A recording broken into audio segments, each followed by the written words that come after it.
মাত্র 10 মিনিটে আপনি এই মিষ্টিটা তৈরি করতে পারবেন। এত স্বাদের সুস্বাদু একটা মিষ্টি। তাহলে দেরি কেন, চলুন দেখে নেওয়া যাক। আমি এখানে হাফ কাপ করে মোট 1 কাপ গুঁড়ো দুধ নিয়েছি, বেকিং পাউডার নিয়েছি হাফ চা চামচ, ঘি নিয়েছি 1 চা চামচ আর ডিম নিয়েছি একটা। প্রথমে ডিমটাকে সুন্দর করে ফেটিয়ে এক সাইডে রেখে দেবো, তারপর সমস্ত উপকরণ একসাথে মিক্স করে নেবো। আর ডিমটা কিন্তু অবশ্যই রুম টেম্পারেচারে হতে হবে। 1 কাপ গুঁড়ো দুধের জন্য একটা ডিমই যথেষ্ট। তো সুন্দর করে আমি অল্প অল্প করে উপকরণের সাথে মিক্স করে নিচ্ছি। ডিমটা অবশ্যই কিন্তু অল্প অল্প করে মিক্স করতে হবে, একবারে মিক্স করা যাবে না, তাহলে কিন্তু কম বেশি হয়ে যেতে পারে।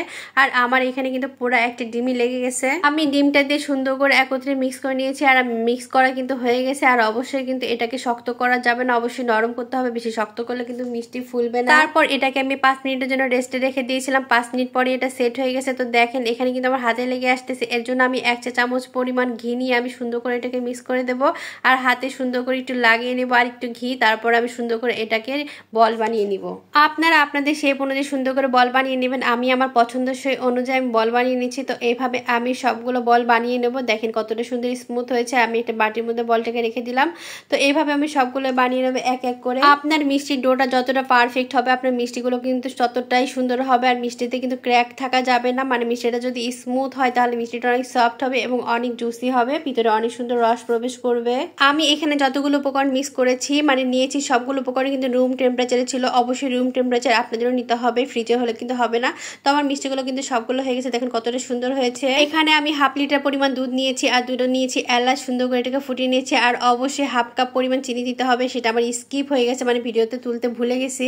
আর আপনারা চাইলে সামান্য পরিমাণ লবণও দিতে পারেন। তো আমি সমস্ত উপকরণ একসাথে দিয়ে তারপর যখন দেখছি বলও উঠে গেছে তখন কিন্তু মিষ্টিগুলো আমি দিয়ে দিয়েছি। অবশ্যই যখন দেখবেন বলও উঠে গেছে তখনই কিন্তু মিষ্টিটা দিবেন, তার আগে কিন্তু মিষ্টিটা দিবেন না, তাহলে কিন্তু মিষ্টিটা ভালো হবে না। আর দেখেন আমার মিষ্টিগুলো যখন এরকম ফুলে ফুলে উঠছে, মানে ভাপ দিয়ে যখন উপর দিয়ে বের হয়ে যাচ্ছে তখনই কিন্তু আমি ভাপটা বের করে দিচ্ছি।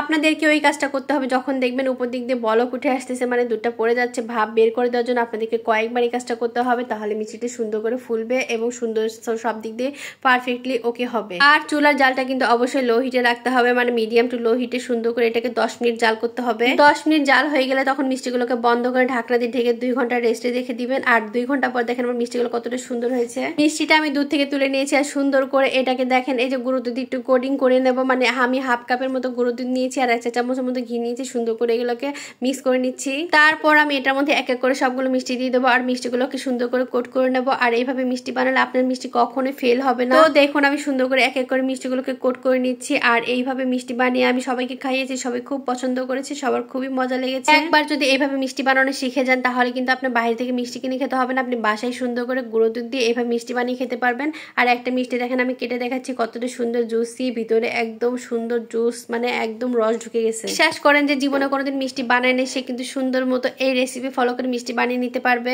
এইভাবে মিষ্টি বানিয়ে আপনি বাসার সবাইকে চমকে দিতে পারবেন, যে একবার খাবে সে বারবার যাবে, সত্যি বলছি। আর এই মিষ্টিটা সত্যি অসাধারণ। দেখুন মিষ্টিগুলো কতটা রসালো হয়েছে। সবাই ভালো থাকবেন, আল্লাহ হাফেজ।